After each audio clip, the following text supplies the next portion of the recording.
It has been about a year since the first installment in the Harry Potter franchise. Starting off, we find our main protagonist, Harry Potter, who is portrayed by Daniel Radcliffe looking through his family photo album. He is called downstairs, where we are reintroduced to the Dursley family. Starting off with Aunt Petunia, who is Fiona Shaw.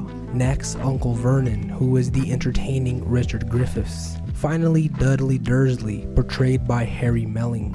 The Dursleys are having special guests over, Mr. and Mrs. Mason, who are Jim Norton and Veronica Clifford respectively. At the same time, Harry seems to be having a special guest of his own, Dobby, the house elf, who is voiced by Toby Jones. Dobby warns Harry about a potential danger at Hogwarts this academic year. Both argue, which results in a little mischievousness that earns Harry a set of bars on his windows. But friendship can overcome a few obstacles, and with the help of the flying Ford Angula, an enchanted car, Ron, Fred, and George Weasley, who are Rupert Grint, James and Oliver Phelps, bust Harry out of his captivity. The trio take Harry back home. We see Mrs. Weasley, who is portrayed by Julia Walters, and Ginny Weasley, who is Bonnie Wright. The final members of the Weasley family will come in the form of Mr. Weasley, who is Mark Williams, and Percy Weasley, who is Chris Rankin. The school year at Hogwarts is about to begin, so it is essential to get all these school supplies ready. A trip to Diagon Alley is required, and so the group make a trip through a chimney with the help of some special powder. At the other end, Harry stumbles upon Hagrid, who is Robbie Coltrane, as well as another close friend, Hermione Granger, who is portrayed by Emma Watson. Another new character will come in the form of Gilroy Lockhart, who is Kenneth Branagh in real life. He is a famous author. More on him a little later. At the bookstore, we the audience as well as the group see Draco Malfoy, who is Tom Felton, and also his dad, Lucius Malfoy, the iconic Jason Isaacs. It is about this time that things go wrong. For one reason or another, the portal to platform 9 3/4 is closed. Ron and Harry are not able to get through, so they improvise and utilize the flying enchanted car, which will result in a bad encounter with one angry Whomping Willow. Now that Ron and Harry are at Hogwarts, they come face to face with some staff members for an explanation. This includes Argus Filch, who is David Bradley, Professor Snape, who is portrayed by Alan Rickman, Professor Albus Dumbledore, who is Richard Harris, and Professor McGonagall, who is Maggie Smith.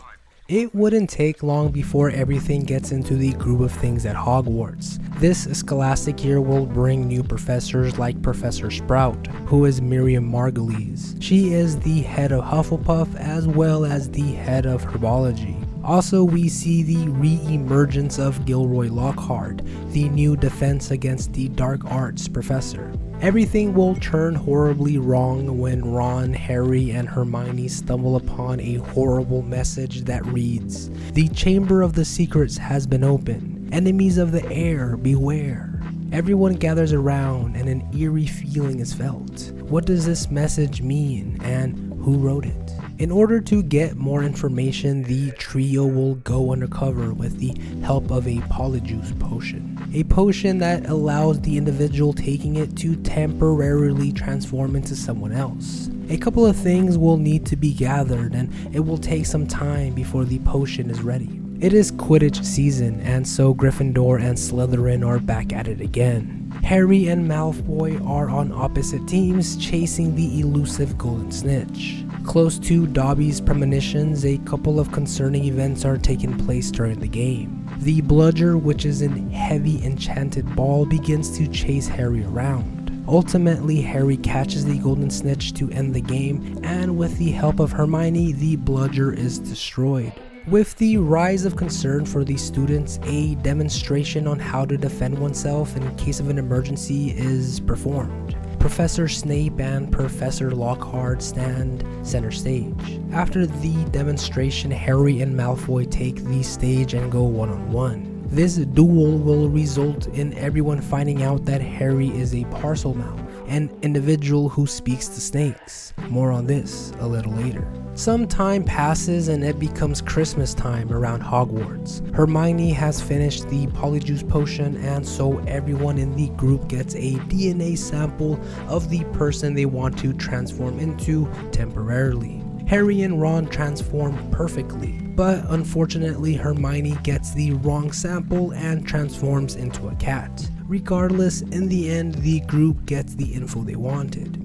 With the help of an enchanted book belonging to a Mr. Tom Riddle, Harry is able to communicate and figure out what happened the last time the Chamber of Secrets was opened so many years ago. Tom Riddle is portrayed by Christian Coulson, and with this flashback, the pieces of the puzzle are beginning to come together. The situation begins to decline when Harry's room is ransacked and the diary of Tom Riddle is stolen. To make things worse, Hermione is put into a state of petrification. New rules are implemented at Hogwarts and everyone is getting more and more stressed.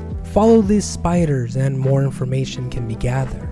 This is exactly what Ron and Harry do. They enter the Forbidden Forest, and after some time they find where these spiders are going. It is a whole colony of spiders that range wildly in size. Both Ron and Harry talk to Aragog, who is voiced by Julian Glover. He is the leader of the spiders and tells the duo that the creature that they are looking for is not him, but another that lives at Hogwarts. With this new information, the duo abduct Professor Lockhart and head to the women's restroom where they talk to a ghost named Moaning Myrtle, who is Shirley Henderson in real life. She will guide them to a secret passageway that will take them underneath Hogwarts. The situation begins to reveal itself. The trio locate a large snakeskin surrounded by various amounts of animal bones. At one point, Professor Lockhart tries to escape but gets knocked out when he uses Ron's damaged wand. The roof also collapses, leaving Harry to go forward alone. There is one more barrier standing between Harry and whatever is terrorizing Hogwarts. This puzzle will require Harry's ability as a Parselmouth to get access inside. Once in, he is face to face with an unconscious Ginny Weasley, as well as a mischievous Tom Riddle. Both Harry and Tom Riddle must duel in order to end the terror. With the help of Albus Dumbledore's Phoenix, Harry is given the Sword of Gryffindor, a legendary weapon said to appear to those who need it the most. On the other side, Tom Riddle will utilize the Basilisk, an ancient snake-like creature, to harm Harry. After an intense interaction, Harry is victorious, successfully ending the terror of the Basilisk and Tom Riddle. Ginny awakes and both are able to make it back to safety. And Albus Dumbledore is there to help clarify what just happened and also to congratulate Harry on his bravery. The film enters its end phase. Harry is able to free Dobby with the help of a sock, and everyone put into danger from the results of the Basilisk has recovered and is reunited for a glorious feast. Thank you everyone, hope everyone is safe and doing well. This is not a critic, much love.